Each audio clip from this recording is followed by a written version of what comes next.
Gamajibat. Today I want to talk about scammers when it comes to tax advising and other freedom solutions, which are not really solutions.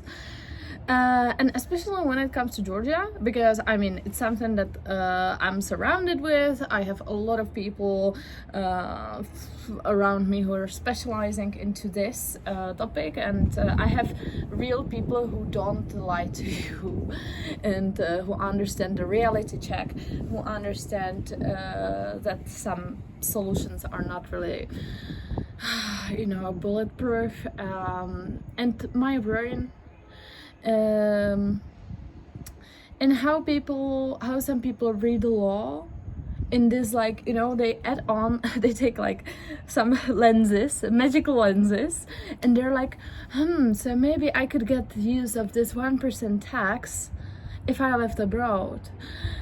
Long story short, it's not like this. And I know why it triggers me. So every time when something triggers us, it's usually because it's those people, they do something that I wouldn't let myself to do. So, I mean, if I was, okay, let's start from the beginning. My friend, he sent me like competition sort of,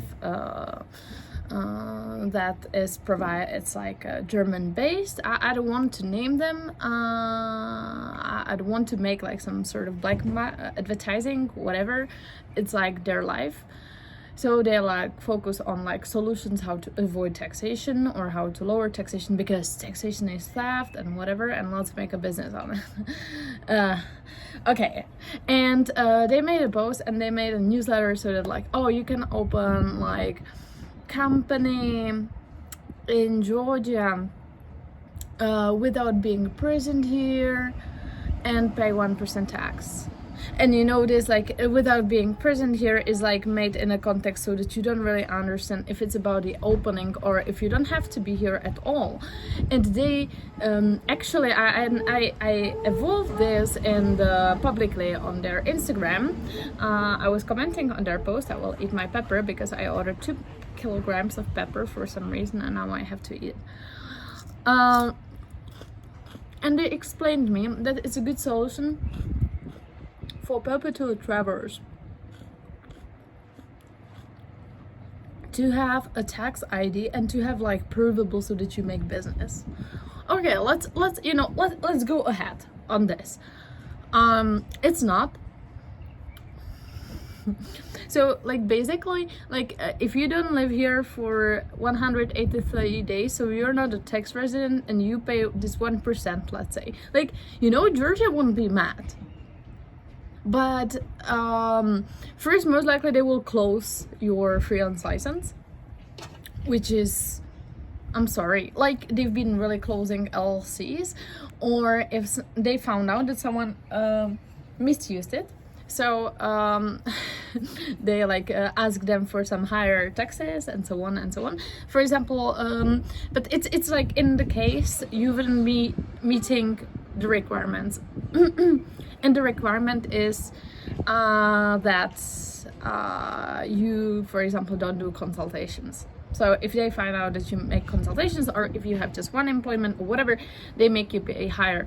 But it was usually rather the case with the LLCs, because there are some other super favorable like taxation, such as like for IT, if you are developing IT software, so you can benefit from 0% tax and 5% on dividends if you live here. So then the dividends are like 5% for you. But outside of it, everything is like 0%, which is like, wow, it's like super nice. But in the past, they required you to be present in Georgia or to have employees here. And now they changed it, but in the past they used to have it like this, and some people like were like, they won't find out, blah blah blah, and then they made them pay higher, and they closed their company as well.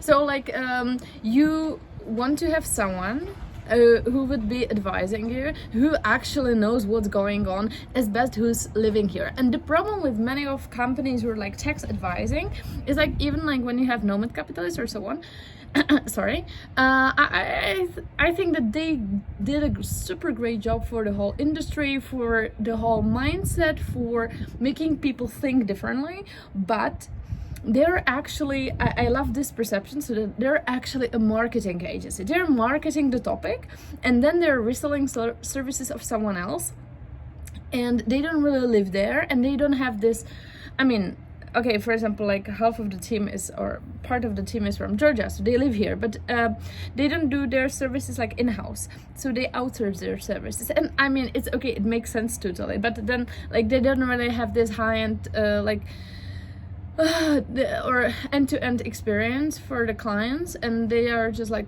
literally just marketing them the solutions. It's not bad, but sometimes it can be outdated, the information and so on. It's okay. I mean, again, they did amazing job. Just I know some like wealthy people who paid even this like consultation. I don't know how much is it. It's expensive anyway. And used their services and told me that it's not like in-house, and they just sent you someone who is not really reliable, blah blah blah, blah. And like it happens, so it's okay. But then of course you have some other companies who are doing this, and who are like like this example of like make use of this 1% freelance license in Georgia without really being here, blah blah blah. And yeah, I mean, like, it's the problem is, let's say you're Czech or so, like whatever, it doesn't matter, like you have some passport and you travel somewhere, you live somewhere, whatever, like they will want your taxes. And the thing is that, like now we see it as like, especially in some countries, like it's hard to track, let's say, and so on and so on. And I'm sure that like Asian countries, like Southeast Asian countries, the reality check is that like just no one cares. And I know a lot of people haven't been paying taxes there, for example in Thailand, for 20 years in a row, and blah blah blah. Like that's sort of the reality of people, what people tell you, and on paper in the law you have something different, right? But then do you want to risk it? The problem is that the current, like, it's 2024, and the current narrative and the next year's plans and the aims of like OECD, European Union, blah blah blah. It's like global tax, flat tax, global registry for people, which is super crazy. Like imagine that, like I mean, the data will leak, right? Anyway, then you want to have some tax residency. You actually always want to have some particular tax residency. You want to have home that is clearly provable. Like all these tries, like, okay, if you're sailing in the international waters, I think still you want to actually have like look, I'm paying taxes here, but like I live there. It's my center of interest. I have like my Vespa here, like I rent out a flat, blah blah blah. And it's better because it's simple and it's clear, and because if things are not clear, then it's your it's your responsibility to prove it. So if you're like even like there are certain citizenships where you don't need to have a tax residency, but again and again and again and again, you are the one who should prove it. And then in these countries you also have the exit tax, so they might tell you like, oh, okay, so like if you're not a tax resident here anymore, so you own us exit tax for your wealth, for what you own, and you don't want to get there. I mean, like, the problem is that the threshold to actually go to jail is super low. I mean, you don't have to be it's not a millionaire question. And why I tell this is that, like, okay, I'm a you can say right away, I'm a good girl, blah blah blah blah blah. But there are like legal ways how you can optimize the taxes. There are legal ways how to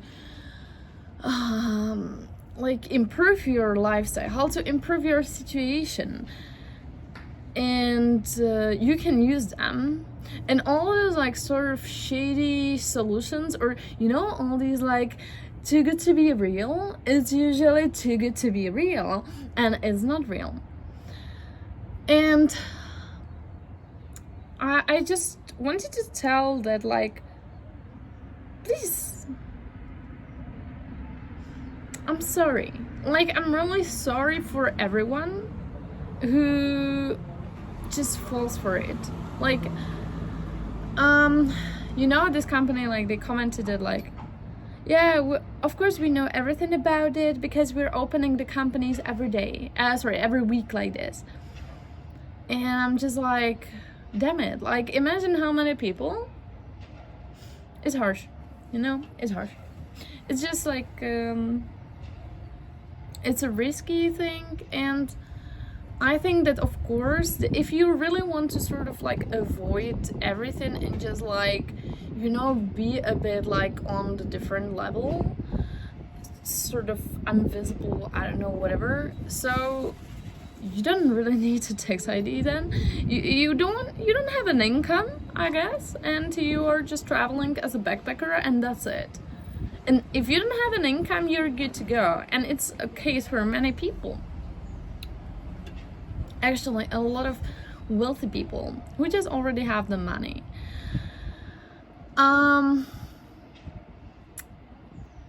Yeah. So what you do, I don't know, it's up to you. But like, if you want to use this like 1% tax, which is like super amazing, or neighborhooding Armenia has, I think, 5%. Just to me, you know, like, it's not really meeting my requirements from the country for life. But people are nice and stuff. And well, then, you know, like, move to Georgia. If you want to, it's like set up your priorities. But like, you know, like these solutions which are not really solutions, so it's hard. Oh, and okay, so maybe I haven't really clarified what's the risk. So that like, most likely it's still like your passport country, especially if your passport is European. So the thing is that like European countries, they can ask you for these like tax declarations and stuff like for the last, let's say, 3 years. And imagine that you have this like individual entrepreneur in Georgia, so that like they see clearly that like you haven't lived here, so you haven't met the requirements. And why does it matter? They don't really care about Georgia itself. They care, you have this like double taxation treaty, and the double taxation treaty specifies, well, like, in which case you really are the tax resident of the country. And if on the Georgian level you cannot meet it, which you can't, so you meet it on the other side, and then you had the income that you haven't taxed, and despite haven't been there, like, it's a tricky thing, right? And you know, it's not just like this 183 days as many people think and promote. It's also about like the rest of the things. Like there are cases where like it's not about super wealthy people, it's like pretty normal people. And the problem is that like those trials and so on it really lasts. Where they like were investigating like your parents' home, and if you had like, I don't know, toothbrush and all some other things, like, so it's your place for living, and you don't have anything like stronger against it, and it's not good.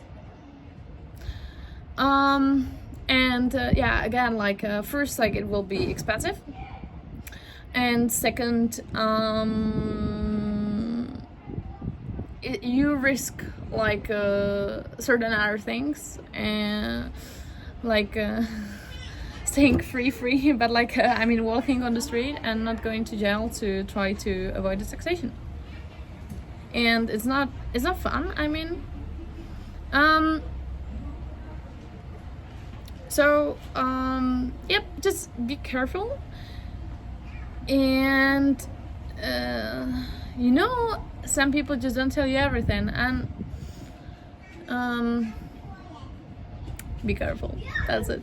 Just like really, yeah. And I'm again, like, I'm sorry that some people like you know, cherry pick from the laws, and they're like yeah, tax haven, whatever. I'm like, it's not like it's Georgia is really super low tax if you live here, or if you have an LLC and you live somewhere else. Can be the case in particular cases, use cases. That's it. Okay, thank you for watching. I'll be happy for your thoughts, and I wish you some mindful time and a good awareness against these people. You know, I'm sad about this because I think that the sort of awareness that it was built, so now it just goes from like, woohoo, we can see that like there are different opportunities in the world that we can use of. Instead, they're making it a super black marketing of like scammers, you know. So yeah, cheers.